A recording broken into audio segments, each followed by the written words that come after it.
होली की आत्मा। बचपन से शहर में रहने वाला मनोज इस साल होली की छुट्टियों में अपने गांव दुर्गापुर वापस आता है, जहां उसे देख पूरा गांव खुशी से झूम उठता है। जब गया था तब इतना सा था और अब देखो कितना बड़ा हो गया है। हाँ सरपंच जी, जब मैं गया था तब आप भी बहुत जवान थे और अब देखो कितने बूढ़े हो गए हैं आप। चलो चलो बढ़िया है। बच्चा घर वापस आ गया। इसी खुशी में आज रात पार्टी होगी। क्या बात है, गांव में भी पार्टियां होने लगी। वैसे अगर पार्टी की बात है तो आज क्यों सीधा होली पार्टी करते हैं। होली पार्टी की बात सुन चहल पहल में अचानक सन्नाटा छा जाता है, जिसे देख मनोज को कुछ अजीब लगता है। लेकिन तभी सरपंच बात पलट देता है। अब बहुत देर हो गई, चलो सब अपने घर चलो, पार्टी के बारे में कल सोचेंगे। मनोज भी मम्मी पापा के साथ घर आ जाता है, पर होली पार्टी और उस पर पूरे गांव की खामोशी वाली बात अभी तक उसके जहन से निकलती नहीं।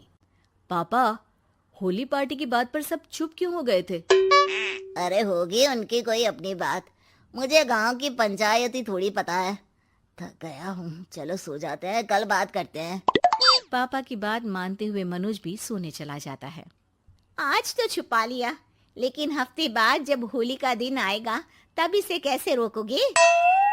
अगली सुबह सूरज के साथ ही मनोज भी गांव घूमने निकल जाता है, जिस पर रास्ते में उसे अपनी ही उम्र के कुछ लड़के भी मिलते हैं, जिनसे दोस्ती कर अब वो उनके साथ घूमने लगता है। इसी तरह कुछ दिन बीत जाते हैं और होली नजदीक आने लगती है। दोस्तों, होली में 4 दिन ही बचे हैं, पर गांव में उसकी कोई तैयारियां क्यों नहीं दिख रही? क्योंकि यहाँ होली नहीं मनाई जाती। अरे पर ऐसा क्यों? वो राजा भूषण। अरे तुम 4 दिन के लिए आए हो, क्या इतना सोच रहे हो? चलो कुछ खाने चलते हैं। इसी के साथ एक बार फिर होली की बात को टलते हुए देख मनोज को शक होने लगता है। वो घर पहुंचते ही इंटरनेट पर अपने गांव और राजा भूषण के बारे में जानकारी निकालने लगता है। क्या? मुझे आज तक ये नहीं पता था। ऐसा कैसे? किसी ने मुझे कुछ बताया क्यों नहीं?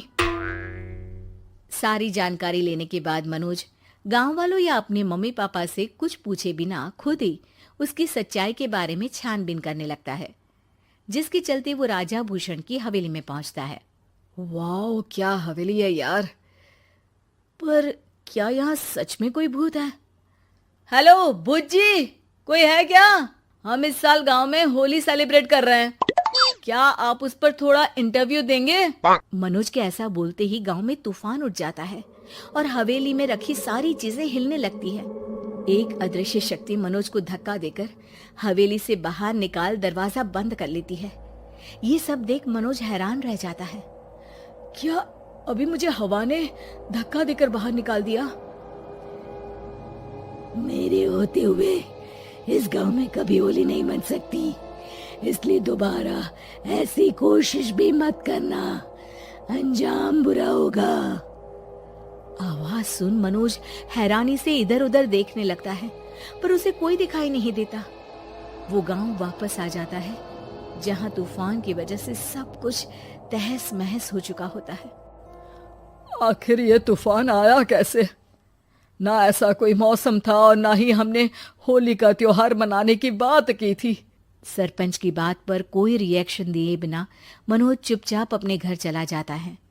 इस तरह देखते ही देखते होली का दिन भी आ जाता है और मनोज रंग लेकर गांव में निकल जाता है, लेकिन गांव पूरी तरह खाली होता है। अरे त्योहार का दिन है, धूमधाम की जगह मातम क्यों मनाया हुआ है? मनोज की आवाज सुन सब अपने घर की खिड़कियां खोल के घर के अंदर से ही उसे वापस जाने के लिए कहने लगते हैं, पर वो किसी की नहीं सुनता।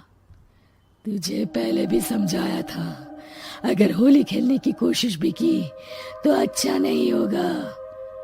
अरे बात मान लो बेटा, तुम्हें सच नहीं पता। मुझे सब पता है। सालों पहले इस राजा ने एक अंधविश्वास फैलाया और आप लोग आज तक उसे मानते आ रहे हो।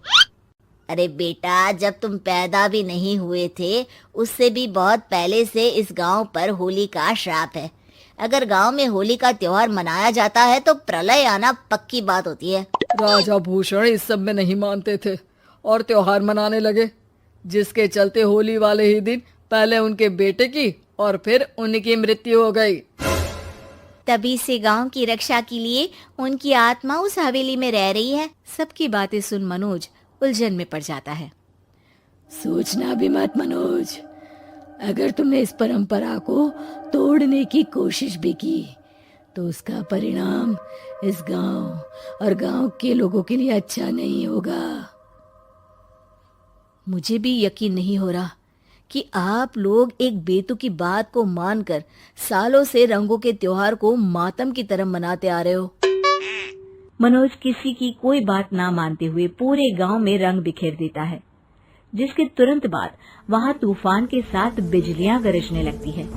अचानक मौसम में ऐसा बदलाव देख जहां मनोज कंफ्यूजन में आ जाता है, वहीं गांव वाले डर से सहम जाते हैं।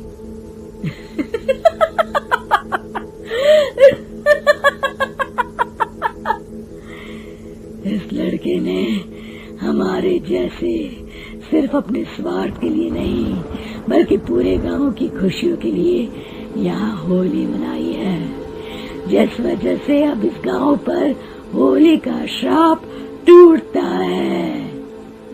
ऐसा बोलकर राजा का भूत वहां से गायब हो जाता है, जिसके बाद गांव के लोग धूमधाम से होली मनाते हैं। खुशियों के रंग गांव में बिखरे ही होते हैं कि अगली सुबह अचानक मनोज कहीं गायब हो जाता है और एक बार फिर गांव में होली का नया राज शुरू हो जाता है।